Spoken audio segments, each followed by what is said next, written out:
So we're going to review here a little bit. This is lessons 1 through 3, and then also adding and subtracting fractions and mixed numbers like we did on the worksheet. Page 25 is what we're looking at here. These are some word problems. And so the first question we're going to look at, number 2. Keaton is building a rectangular tabletop and wants to put a metal border around the edge. The length of the tabletop is 1.83 meters. The width is 74/100ths of a meter. And we're going to use this formula to find the perimeter of the tabletop. So what we can do on this problem, you guys may not be used to doing this too much at this point, but we can actually take this formula they've given us and we can substitute into the variables in our formula. So we have the length they gave us, the width they gave us. Okay, in the formula they should have told us this. L stands for length, W stands for width. You may have guessed. So if you take in the formula 2L, that means 2 times the length. So that's like 2 times 1/8300ths. And then the width is 74/100ths.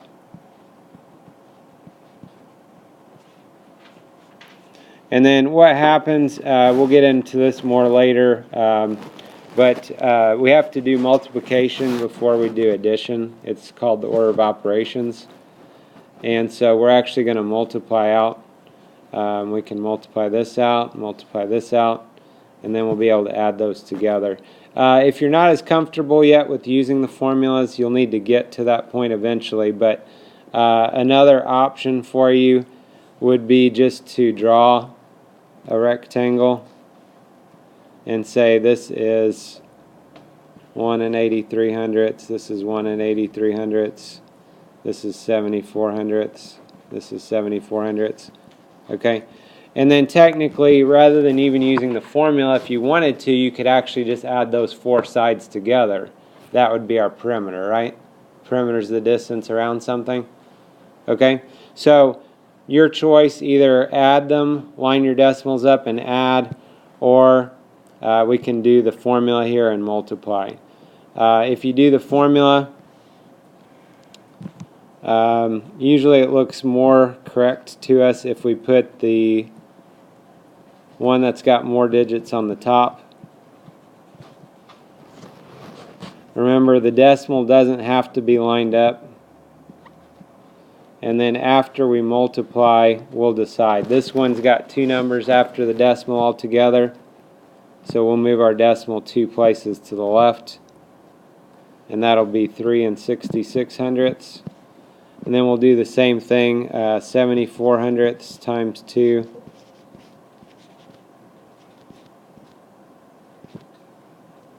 Move 2 places again. It would be 1 48/100ths.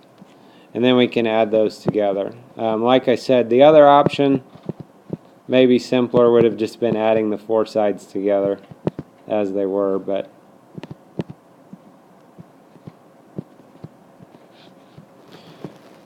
okay, so when you work that out, 5 14/100ths meters, 5.14 meters should be the perimeter around the tabletop.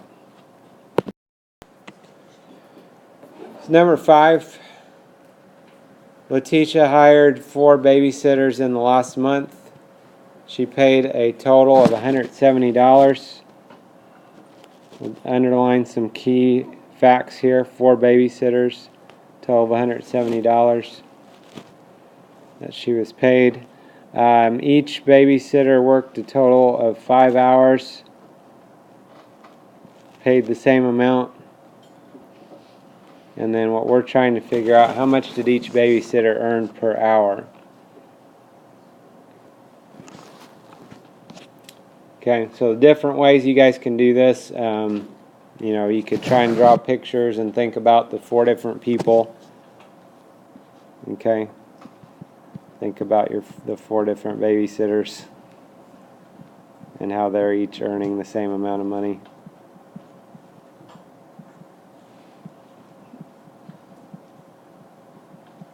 Okay, 170 is going to be split equally between them then, basically, right?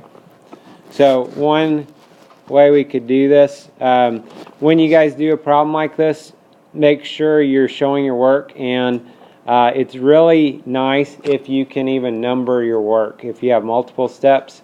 So if I put number 1 and then number 2, then I can look at it, because what I see sometimes people do, they start way over on the right side, they start working stuff out, then they come back to the left and start working stuff out. Well, that's not normally how we would read something, so it's a little confusing. So anyway, one way we could do this, $170 divided by 4, that would tell us how much each of them earned altogether. So 4 would go into 17 4 times, and 4 goes into 10 2 times. Since we're talking about how much money somebody's making here, we could go into decimals. Alright, so 42.5, or that's like $42.50 per person. That little slash mark means per, okay? So $42.50 per person, and they worked, each person worked 5 hours. So if you made $42.50 and it took you 5 hours to earn that amount, now we can split that up and then figure out how much you earned in 1 hour. So 5 goes into 42 8 times. 5 into 25 would go 5 times. And then if you want, 5 goes into 0 times. So that would tell us $8.50 per hour. Now, that's one way of doing the problems. That's not the only way this problem could be done. Another way we could do this would be to look at how many hours were worked altogether. 4 babysitters, 5 hours each. You could do 4 times 5 is 20. That's 20 hours worked altogether. Everybody's making the same an hour, so then you could do 170 divided by 20 and you get the same answer. That might be a little bit easier because you're only having to do 1 division problem instead of 2, right? And 5 times 4, that's pretty easy. Okay, so might be multiple ways of doing these. Like I said, especially these multi-step problems, the better you guys can label these and then circle your answer, box your answer in, so that I know what your final answer is. Okay, those are some important things.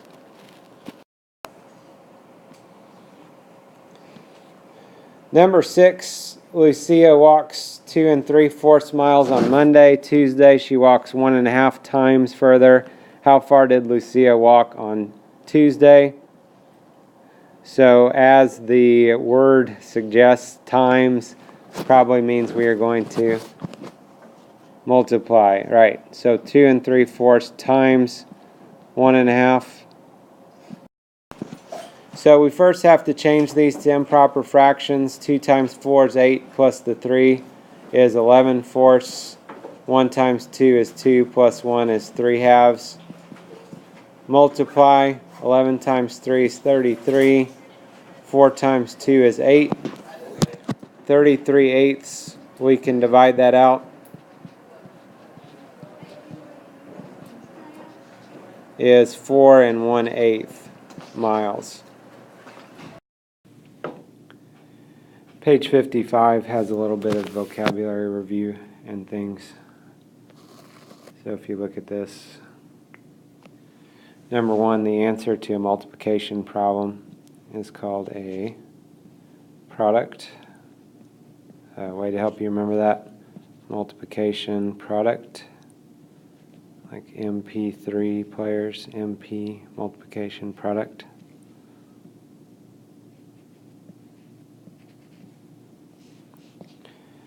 Number 2, the blank is the quantity to be divided. That would be dividend. And number 3, to write a division expression as multiplication, we will get into that one later. Page 56, lesson 1, we talked about adding, subtracting, and multiplying decimals. So if we just look at a few of these problems, starting with number 1. Number 1, we're adding. Anytime if we're adding or subtracting decimals, remember the decimal points have to be lined up. If you want to take a piece of paper, turn it the opposite direction from what the lines normally would be. That's a way to make sure you're keeping your numbers lined up well. So 2 plus 9 is 11. Bring down your decimal. Carry the 1. 1 plus 9 is 10, plus our carried 1 makes 11. Carry a 1. 9 plus 1 is 10, plus 8 is 18. So 181 and 1/10 for that problem. Number 3 is multiplying. So for this one, probably is going to look better to us if the one with more digits is on top. Remember, multiplying, the decimals don't have to be lined up. We will decide at the end where the decimal point needs to go. So 5 times 2 is 10, carry the 1. 5 times 8 is 40, plus 1 is 41. 5 times 9 is 45, plus 4 is 49. And we have just one digit after the decimal, means we move our decimal one place to the left. So 491 is actually the same as 491 and 0/10. If you have the 0/10, that's fine. We don't need it to be there, but it doesn't hurt anything either. And again, a problem like that in multiplication, you might think, well, 98 and 2/10, that's close to 100. 100 times 5, that'd be 500. My answer is close to 500, so I should be in good shape there. And if we look at number 9, for variety here, this is a subtraction problem. So subtraction, make sure your decimals are lined up.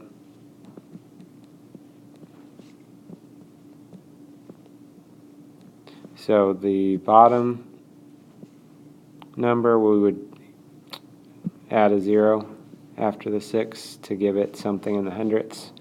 2 minus 0 is 2. We can't do 5 minus 6, so we'll have to borrow. 15 minus 6 is 9. Borrow again. 13 minus 9 is 4. So 14 and 92 hundredths.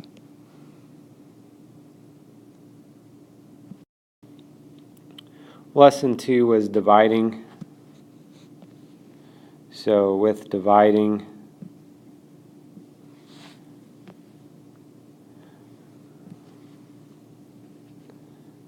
they could have written it this way, or they could have written it as a fraction like this. Those both mean the same thing. So 9 and 6/10, we are dividing that by 1 and 6/10. Remember, if you have a fraction, your numerator goes on the inside, n for numerator on the inside.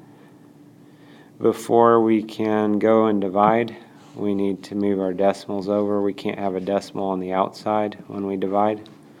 So basically we're looking at 16 into 96, and that would go 6 times evenly. So our answer would be 6. If that didn't come out evenly, if they want us to give a decimal answer, remember we would put a decimal point and put a 0, and then keep doing that until it comes out evenly.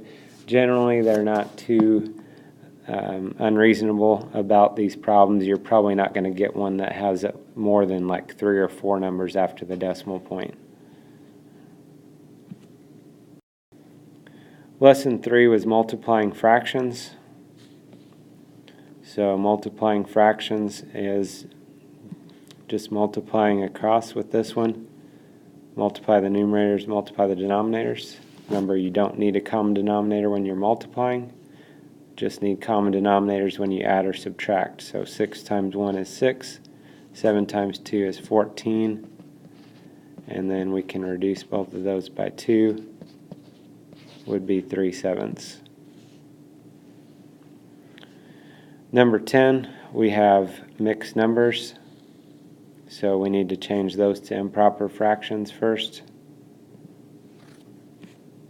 So improper fractions for the 4.5, 4 times 2 is 8, plus the 1 on top is 9, so that'd be 9 halves. Second one, 6 times 3 is 18, plus the 2 on top is 20, so 20 thirds. And then you can multiply. Denominator, we've got 2 times 3 is 6. Numerator, 9 times 20. 9 times 2 is 18, so 9 times 20 is 180.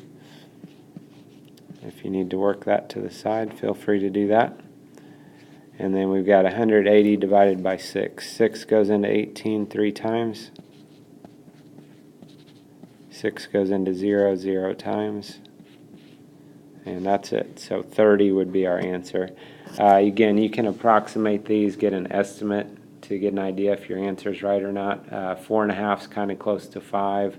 6 2/3 is kind of close to 7. 5 times 7 is 35. 30 is kind of in that ballpark. It's in that area, so we should be in good shape with that answer.